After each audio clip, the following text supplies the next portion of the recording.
ክቡራትና ክቡራን አድማጭ ተመልካቾቻችን የሰዓቱን ትኩስ አበይት መረጃ ይዘንላችሁ መጥተናል።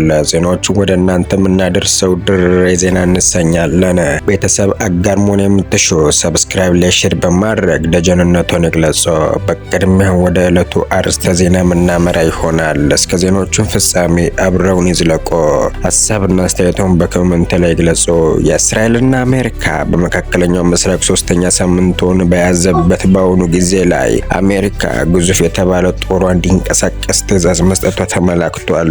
መረጃዎች እንደሚያመላክቱትም ከሆነ አውደ ውጊያው መባባሱና መልክና ቅርጹን እየቀየረ መምጣቱ ያትታል። ኢራን በአሁኑ ሰዓት ላይ ሚሳኤልና አፏን ከፍታ እየተኮሰች መሆኑን በኢራቅ ባግዳድ የሚገኘውን የአሜሪካ ኤምባሲ መምታቷ ብሎም የአሜሪካ ነዳጅ ቀጂ አውሮፕላን መከስከሷ በኢራቅ ተገልጿል።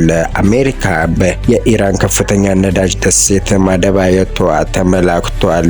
ይሄ የኢራን ደሴት ላይ ከፍተኛ ድረስ የተባለ መጠነ ሰፊ ውድመት ማድረሱም ተመላክቷል። እስከ ዝግጅታችን ፍጻሜ አብረውን ይዝለቁ።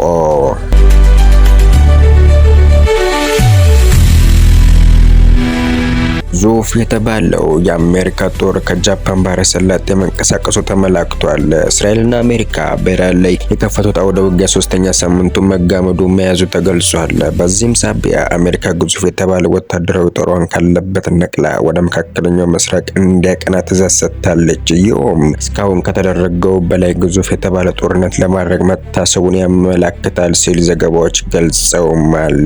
ኢራን የምድራችንን 1/5 20 በመቶ የነዳጅ መተላለፊያ በመዝጋት ልብ ያለው መጥቶ ያስለቀቅ በማለት በመሳለቃቸው በሺዎች የሚቆጠሩ የባህር ኃይል ያነገቱም መርከቦች በቀጠናው ላይ እንዲሰማሩ መመሪያ መውረዱ ታውቋል። የአሜሪካው ጦር ሰፈሮች የነበረውም በጃፓኗ ደሴት ላይ የነበረ ሲሆን በአሁኑ ሰዓት ግን ጓዙን ጠቅልሎ ወደ ጦር ቀጠና መካከለኛው ምስራቅ እያመራ መሆኑ ተመላክቷል። በመሆኑ በቀደሙት ከአብርሃም ሊንከን የጦር መርከቦች ጋር ተጣምሮ በኢራን ላይ ዘመቻ እንዲያደርግ ትዕዛዝ ተሰጥቶታል።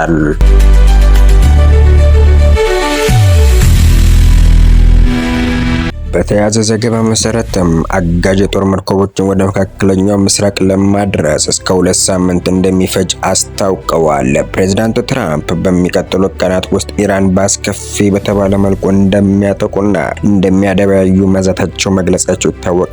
አስከትሎም የኢራን ባህር ኃይል ብሎም አየር ኃይል ብሎም ተርፎም መውደሙን በመግለጽ የሚሳኤል የማስወንጨፍ ኃይሏም ተገጥቷል፣ አመራሮችም ተወግደዋል። አሁን የኢራን እጣ ፋንታ እጅ መስጠት መንበር ነው ሲሉ ተደምጠዋል። ነገር ግን ኢራን አሁንም ሰው አልባ በራሪ ድሮንና ሚሳኤል በማስወንጨፍ በመላክ ላይ ትገኛለች። ከሰዓት በፊትም ኢራቅ በሚገኘው የአሜሪካ ኤምባሲ ላይ ከኢራን በተወነጨፈ ሚሳኤል እንደተመታ ዘገባዎች ገልጸውማል። እናም አሜሪካ በኢራቅ ቆንጽላ ጽሕፈት ቤት በኤምባሲ ላይ ሰራተኞችንም አስፈላጊውን ጥንቃቄ እንዲያደርጉ ማሳሰቢያ ሰጥተዋል። በኢራቅ የሚገኙ ሚሊሻዎች በአሜሪካ ላይ ስጋት እየሆኑ መምጣታቸው ተመላክቷል።